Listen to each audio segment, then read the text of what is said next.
One minute hold করো। হ্যাঁ, চাচ্ছ কেন তুমি? কোনো এটিকেট শেখোনি না? এরকম করে কে চেঁচায় বাড়ির মধ্যে? না মানে চিৎকার করছি না, অ্যাকচুয়ালি ওই নোলকের কাকিমা ফোন করেছেন তো তাই ডাকছিলাম। ফোন এলেই চেঁচাতে হবে? আর আমি এদিকে কিচ্ছু শুনতে পাচ্ছি না ফোনে। ননসেন্স। হ্যালো, তুমি আমাকে সহ্য করতে পারো না কেন মেঘলা? আমার মা তোমাদের বাড়িতে কাজ করেন বলে? কেন, এটা কি দোষের মধ্যে পড়ে? বুঝতে পারি না সত্যি। দাদা ডাকছো? ও দাদা, শুনতে পাচ্ছ? ডাকছিলে না তো। এই তোমার ফোন এসেছে, তোমার কাকিমা ফোন করেছেন। হ্যালো হ্যালো নলো, আমার কথা শুনতে পাচ্ছিস? হ্যাঁ গো, শুনতে পাচ্ছি গো। কেমন আছো? আমরা তো ভালো আছি। বল তুই কেমন আছিস? সব ঠিকঠাক চলছে তো? হ্যাঁ রে নলো, তোর শ্বশুর বাড়ি কেমন রে? কি রে নলো, শ্বশুর বাড়ি কেমন বললি না তো? ও কোথায় থাকবে না থাকবে সেই দায়িত্ব আমাদের নয়। চুপ করো না, আমি বুঝতে পারছি না তোরা এভাবে কেন কথা বলছিস। ঠিক আছে, বলবো না, কিন্তু ওকে আমাদের ঘরে বা ঘাড়ে চাপানোর চেষ্টা করিস না। এক জীবনে যে এত কিছু পাওয়া যায় সেটা নোলককে না দেখলে কি বোঝা যেত? তাই না বলো? মানে ছেঁড়া কাঁথা থেকে সোজা রাজপ্রাসাদ। ভালো ভালো, খুব ভালো। তা নলো, আমাদের জামাই ভালোবাসে তো, ওটাই কিন্তু আসল, বুঝলি? তুই নববর্ষের দিন কি করলি? নববর্ষের দিন আমাদের বাড়িতে অনেক অনুষ্ঠান হয়েছে, খুব মজা হয়েছে গো, খুব। তা বেশ তো, সেদিন পায়ে আলতা পরেছিলি তো? আলতা? আলতা কই না তো। ও মা, ট্রাঙ্কে তো তোর আলতা দিয়ে দিলাম, পরিসনি কেন? শোন মা, বছরকার দিনে সধবাদের পায়ে আলতা পরা ভালো, এতে স্বামীর মঙ্গল হয় আর স্বামীর আয়ুও বাড়ে। যাকে শোন মা, মন খুলে আমাকে একটা কথা বল দেখি, জামাই তোকে ভালোবাসে তো? জানি তোর বয়সের তুলনায় জামাইয়ের বয়সটা অনেকটাই বেশি, কিন্তু একটু মানিয়ে গুছিয়ে নিস মা, কেমন? হ্যাঁ গো, চিন্তা করো না, আমি সব মানিয়ে গুছিয়ে নেব। আমি জানি মা, তুই পারবি, তুই সব কিছু মানিয়ে নিতে পারবি। আরেকটা কথা শোন, নববর্ষের দিনে যখন আলতা পরিসনি, আজ পর সধবা মানুষদের পা সব সময় লাল থাকা ভালো, বুঝলি? আর আমি বলি কি, তুই আর দেরি করিস না মা, এক্ষুনি পরে ফেল, কেমন? আচ্ছা আচ্ছা, ঠিক আছে, আমি আলতা পরে আসছি। ঠিক আছে, রাখছি। হ্যাঁ,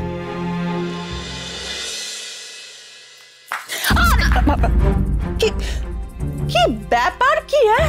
ওরে বাবা, এটা কি ফুটবল গ্রাউন্ড পেয়েছো নাকি? বাড়ির বউরা এভাবে দৌড়াদৌড়ি করে না, এটা গ্রাম। পিসিমণি, আমি ওই নো এক্সকিউজ। শোনো, তুমি না নিজেকে গ্রামের মেয়ে ভাবাটা বন্ধ করো, একটু একটু সিভিলাইজড হওয়ার চেষ্টা করো, একটু শহুরে। বলছি, কে বুঝবে? উলুবনে মুক্ত ছড়ানো ছাড়া আমার আর কোনো কাজ নেই। কি মুশকিল, নোলককে কি কেউ একটু পার্সোনাল স্পেস দেবে না? নোলক, মন খারাপ করছো কেন? পিসুমনি একটু ওরকমই, মন খারাপ করতে নেই। আমাকে দেখলে পিসিমণি কেন যে এত রাগ করেন?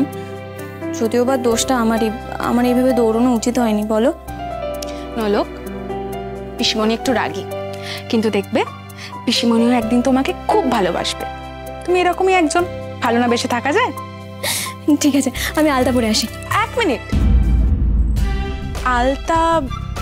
রমা কাকি ফোন করেছিল, বললো বছরের প্রথম দিন আলতা পরতে হয়। সধবা মানুষ আলতা পরলে স্বামীর কল্যাণ হয়, আয়ু বাড়ে, তাই আমি আলতা পরতে যাচ্ছিলাম।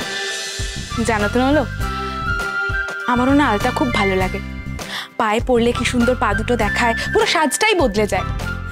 তুমি আলতা পরবে? হ্যাঁ, কিন্তু আমাকে তো কেউ পরিয়ে দেওয়ার নেই। আরে আমি আছি তো, আমি পরিয়ে দেবো, দাঁড়াও আমি আসি। আলতা শিশিটা কোথায় যেন রেখেছি, কোথায় রেখেছি কোথায় রেখেছি? ট্রাঙ্কে।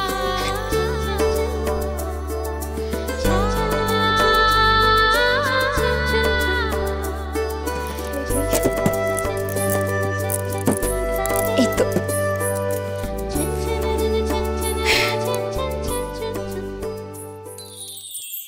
এসো, তোমাকে আগে আলতা পরিয়ে দিই আমি। আচ্ছা ঠিক আছে, দাও তোমার পা দাও। এই নলক, তুমি এভাবে পা ধরছো, আমার কিন্তু খুব খারাপ লাগছে। বাবা, তোমার পায়ে হাত না দিলে আমি তোমাকে আলতা পরাবো কি করে? তার থেকে তুমি আমার গুরুজন, তুমি আমার আশীর্বাদ করে দিও। ঠিক আছে, না বেশ আশীর্বাদ করলাম, ঠিক আছে। কি ব্যাপার, কি কি হচ্ছে এখানে? আলতা? বাহ বাহ, এইসব তো আর আজকালকার দিনে দেখাই যায় না। এটা পুরোটা হচ্ছে নোলকের আইডিয়া। বছরের শুরুতে সবাইকে নাকি আলতা পরতেই হবে। বাহ, নোলক আসার পর এবারে তো অনেক কিছু নতুন নতুন হচ্ছে। Very good, very good. একদম। তুমি কি করছো গো জেম্মা? এখানে আলতা পড়ছে, তো আলতা পড়বে। বিবি আগে হোমওয়ার্ক, তারপর কিন্তু কি হচ্ছে এখানে সব? আমার আলতা পরিয়ে দেবে জেম্মা? হ্যাঁ গো, পরিয়ে দেবো। আগে তৃষাদিকে পরিয়ে দিই, তারপর তোমাকে পরিয়ে দেবো। আচ্ছা আমি বা বাদ যাবো কেন? তুমিও পরবে? ঠিক আছে, আমি পরিয়ে দিচ্ছি, এক্ষুনি পরিয়ে দিচ্ছি তোমাকেও। আলতা পড়তে আমার বড়ই ভালো লাগে। আর তুমি যে পড়াচ্ছ না, এটা দেখে ইচ্ছেটা আরো বেড়ে গেল কিন্তু।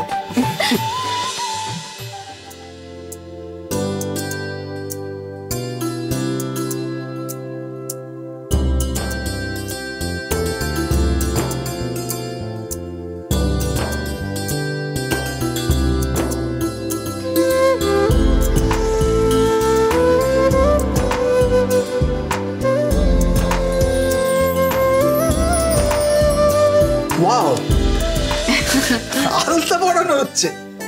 এই এক সেকেন্ড, এই দাঁড়া দাঁড়া দাঁড়া দাঁড়া, আই হ্যাভ অ্যান আইডিয়া। যদি শুট করা যায় কিরকম হয়? গ্রেট, ওয়াও, দারুণ হবে, দারুণ। আজকাল তো শুনেছি সোশ্যাল মিডিয়াতে এগুলো দিলে প্রচুর লাইকস টাইকস পাওয়া যায়। একদম ঠিক কথা বলেছিস, আমার তো এই আইডিয়াটা মাথাতেই আসেনি। কিন্তু শুট করে দেবে কে? আছে আছে, কি হবে ক্যামেরাম্যান? জুডো। ব্যাস, আর ভিউজ পাবো না। আচ্ছা এরকম করিস না, ডোন্ট আন্ডারস্ট্যান্ড। দাঁড়া, জুডো জুডো। হ্যাঁ দাদা, একটা খুব কঠিন এবং ইম্পর্টেন্ট কাজ করে দিতে হবে। ইম্পর্টেন্ট কাজ? ছড়াবো মানে ছড়া বলতে হবে?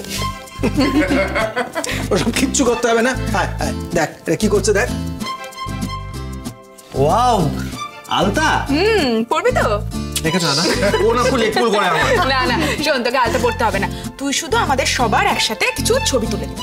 হ্যাঁ ঠিক আছে, চ আমি তুলে দিচ্ছি। দিবি এসব। নলক, হ্যাঁ নলক, ওদিকে দেখ। দেখি ফ্রেমটা কর। আমি এখানে কি করতেছি?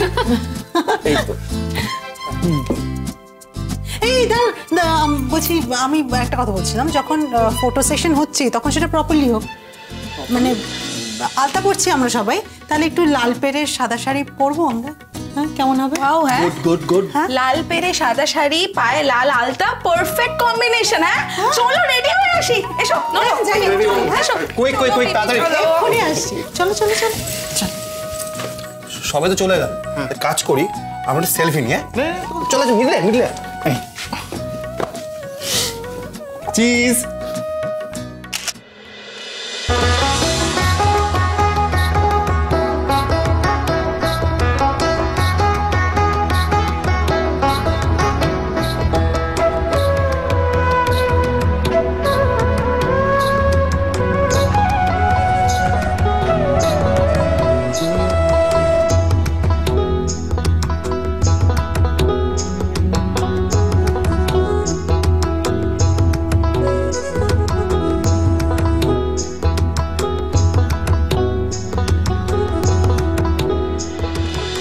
সবাই তো কম্প্যাক্ট হোক।